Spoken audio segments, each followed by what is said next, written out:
শাবান আলী রমাদান। ও দুনিয়ার মুসলমানেরা, আমার সাহাবীরা, আমার উম্মতেরা, তোমরা শাবান মাসের হিসাব রাখবা। আজকে কয় তারিখ?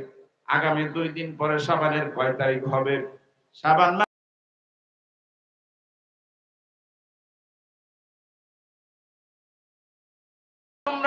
রমাদান, শাবান মাসের পরে যেহেতু রমজান আসতেছে, রমজান মাসটা যেন সুন্দরভাবে সঠিক তারিখে তুমি পেয়ে রমজানের রোজা রাখতে পারো।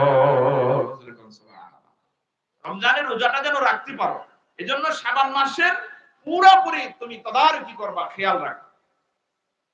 গুরুত্বপূর্ণ মাস আমাদের কাছ থেকে চলে যাচ্ছে। শাবান মাসের গুরুত্ব আল্লাহ রাসূল কত গুরুত্ব দিয়েছেন। এই শাবান মাসে আল্লাহ রাসূল সাল্লাল্লাহু আলাইহি ওয়াসাল্লাম বেশি বেশি রমজানের রোজা রাখছে, ঠিক কিনা বলেন? বেশি রোজা রাখছে। আয়েশা সিদ্দিকা রাদিয়াল্লাহু তাআলা আনহা বলেন যে রমজান মাসের পরেই যে মাসে আল্লাহ রাসূল সবচাইতে বেশি রোজা রাখছেন, সেই মাসটা হচ্ছে শাবান মাস। জোরে বলেন সুবহানাল্লাহ।